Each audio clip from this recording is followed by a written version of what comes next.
again, should conform to the general design. That will be scale and what we're trying to show. Should follow standard acceptable formats. Stay as close to all of the ones you saw before as possible. If you got to draw your own, make them very easy. D, if you got to make your own, should assume as much as possible the form of the actual object it represents. So, you know, when we just looked at one like a telephone pole, it was a telephone pole with a wire that went through it, looks like that. That's an overhead power pole. And that kind of looks like it from the top view. Now certainly most telephone poles have a crossbar and 2 or 3 lines, which there was another symbol for that, but it just had the crossbar. If it has a light on it, what do? We kind of add this stuff. If you look for a fire hydrant, what's the symbol for a fire hydrant? I think it looks something like this. Memory serves me right. Doesn't that look like a fire hydrant from the top? Yeah, so try and make your symbols always represent the material. Now that will change depending if you're doing a plan view or an elevation. Because we get different looks and stuff, right? Should never crowd a map. Again, the whole idea here is to declutter by using symbology. The example right here, you know, and you see this quite often. We're taking a field or something and I'll kind of, does anybody know what the grass symbol looks like?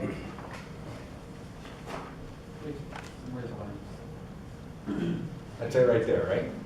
Okay, and that's available in AutoCAD as a hatch pattern. What would be bad is if you came in here and you had hundreds of these little things for a big grass field. Okay? You don't need that. Okay?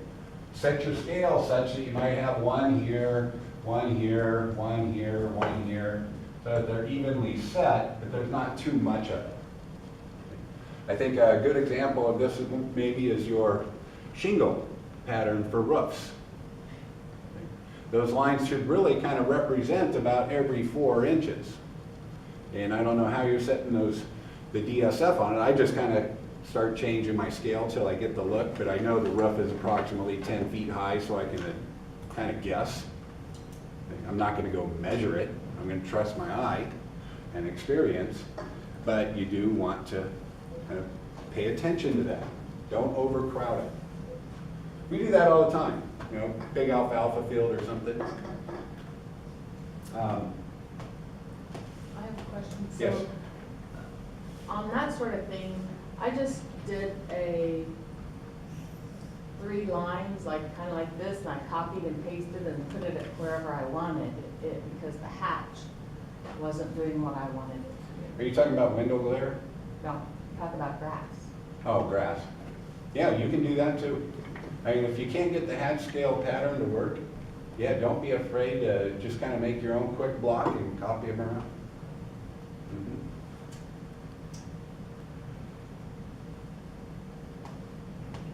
F's pretty kind of straightforward. G, regardless of the scale of the map, symbols are drawn essentially the same size. Now, what do we mean by this? Most of your symbols you want to draw at a unit of 1. But they're all basically the same size on the map.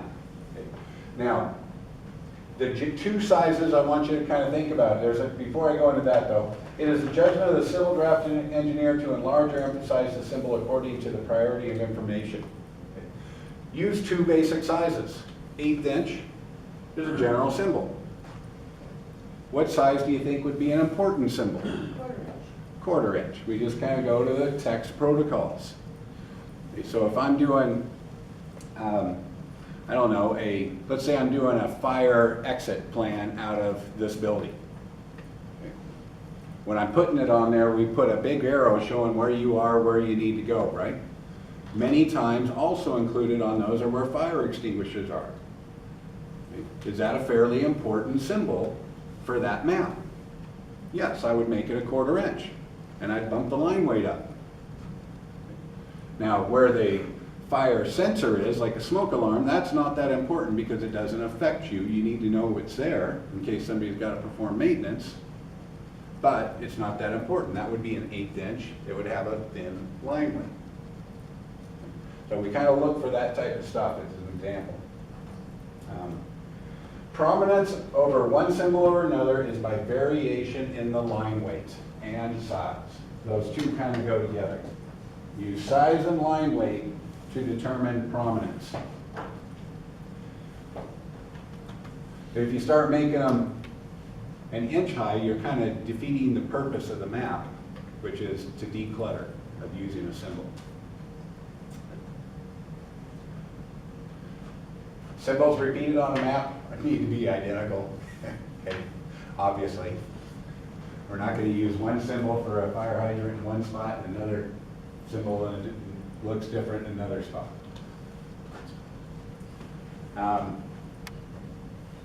J, for all symbols that have a definite base, such as grass and marsh, this base should be parallel to the bottom.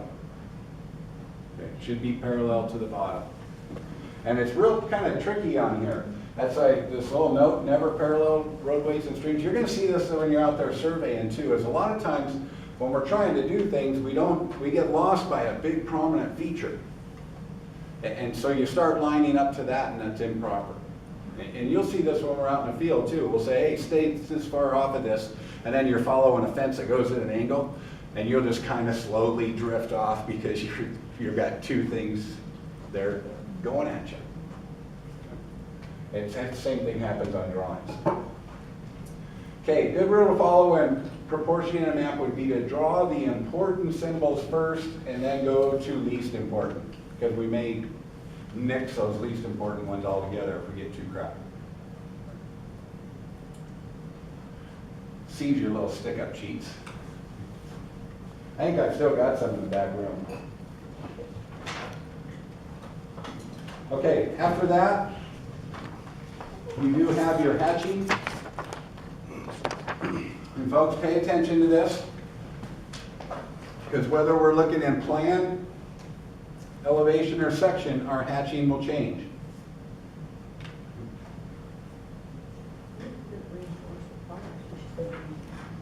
Yeah, if it's got welded wire mesh in it, then we add that line in the bottom. So here's a whole list of a bunch of stuff. I did want to point out one other thing. In your architectural book, if you don't have it on you, you don't really need it. I'll just pull to it. I'm on page 926 of your architectural book. It's in your section chapters. And the author here, Schumacher, is kind of giving you a list of the architectural items, but they're the same mostly as, well, the same materials. This one's only for sections, and you'll see that these will kind of match up. But you do have a list there. Okay, after that, you go into plumbing. So you got all your pipe fixtures. And that's the end of the section. Any questions on what we talked about? Yes. So if you're gonna like hatch, say something that you draw at a unit of 1-to-1, because later on you're gonna scale it, will that hatch change when you scale it as well, or no? It will kind of stay the same way it looks right there on that symbol. Okay. Now, what you're drawing them at is usually a size of 1, and you want it to be an 1/8 inch on the drawing. Okay? So what you'll end up doing is times that by the DSF. Okay. To get it to that size. So you'll be 1/8 or 1/4, I guess I should quantify. In essence, folks, this is a reference section. The abbreviations, when you are done annotating your drawing, go back through it and say, you know, I got any word on here that's over 4 letters, I'm looking for an abbreviation. I am. Because I need to clean that thing up. Over time, you're going to get to where you got a bunch of these memorized, because it's just standard. You use them time and time again. Second, when you get ready to go ahead and hatch and put in symbology, look through and find the symbol. It's a good idea to not only look at this list, but to pull out some old drawings And look at the symbology on there. If you come across a material that has not been, or does not have a symbol assigned to it, I'm not gonna try and make my own up right away. First thing I'm gonna do is I'm gonna go find an old drawing set and see how a past drafter did it. They might have a great idea. They probably gave it some thought. If I can't find that after a few minutes looking, then I'm gonna start looking, oh, how does the thing look? What would be a good symbol? Is it gonna have prominence?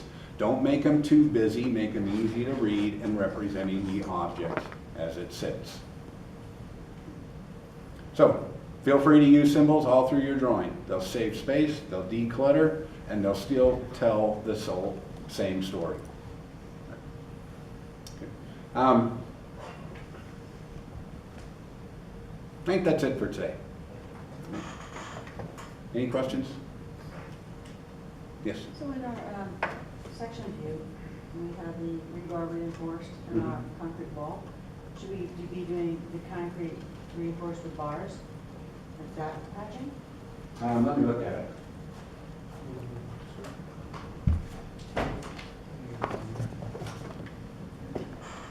Yes, that's the same way ours looked. When I put it up there on the screen. Let me pull that back up and I'll show you. Let me pull up that drawing.